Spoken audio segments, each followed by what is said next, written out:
هەروەکو ئاماژەمان پێکرد لە زۆربەی شار و شارچکەکانی ئێران خۆپیشاندان بەردەوامە و بەپێی سەرچاوە ناوخۆیەکان هەوڵێکی زۆریش دەدرێت بۆ سەرکوتکردنی خۆپیشاندەران. دەچینە لای هاوکارمان فەرهاد فەلاحی بۆ زانیاری زیاتر لەسەر ئەو خۆپیشاندانانی ناو ئێران. فەرهاد، زانیاری نوێ لە ناو ئێرانەوە چی هەیە ئەمڕۆ؟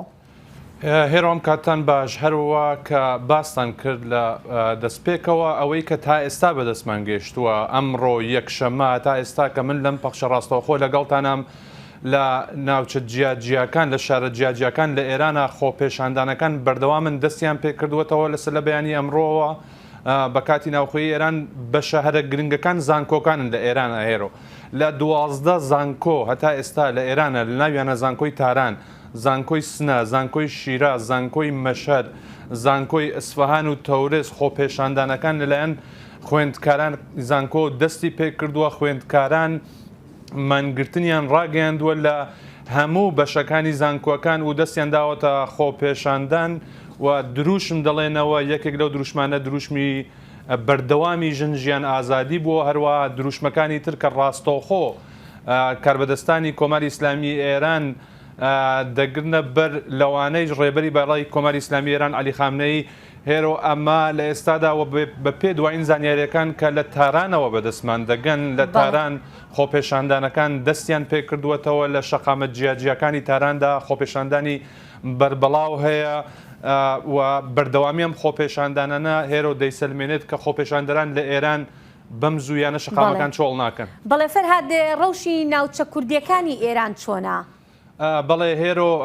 هەروە کە ئاگادارن لە دوێنێ ڕۆژی شەممە و پاش ئەوەی کە هێرشی موشکی و فڕۆکەی بێفڕۆکەوان کرایە سەر بنگە و بارەکەکانی پارتە ئۆپۆزیسیۆنەکانی کوردی ئێران، ئەو پارتانە هەر یەک لای خۆیانەوە لە کۆمەڵیش ڕایان گەیاند کە ڕۆژی شەمە ببێتە ڕۆژی مانگرتنی گشتی لە هەرێمە کوردیەکان. بە گشتی ئەتوانم بڵێم لە هەرێمە کوردیەکان دوێنێ مانگرتن بەڕێوە چوو، لەوانەیش ئەتوانم ئاماژە بە شاری سنە، مەریوان، بانە و هەروە ورمێ، بۆکان، نەغەدە، پیرانشار، شنۆ و ڕوانسەر و کرماشان بکەم لە هەرێمە کوردیەکاندا کە ئەو مانگرتنانە بەڕێوە چوو. پاشان خۆپیشاندان لەو شارانە دەستی پێ کرد بە گوێرەی دوایین زانیاریەکان کە لە بەردەستن دوێنێ لە شاری مەریوان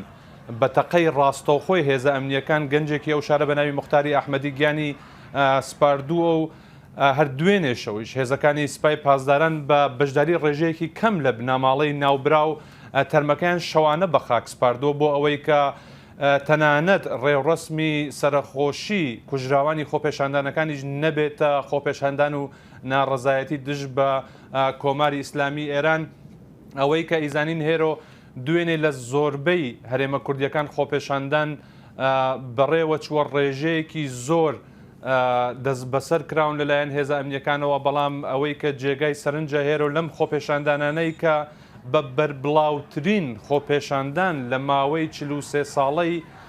تەمەنی کۆماری ئیسلامیدا دادەنرێت خۆپیشاندانەکان ئێستا ئاراستەی زیاتریان بەخۆیانەوە گرتووە. پێشتر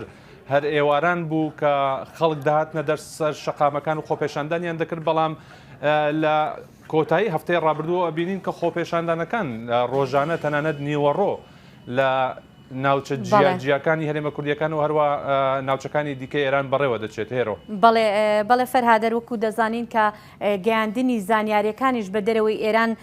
زۆر سەخت بووە هەر لە سەرەتای دەستپێکی خۆپیشاندانەکانەوە و ڕێکخراوەکانی مافی مرۆڤیش دەڵێن بەلایانی کەمە تاکو ئێستا 85 کەس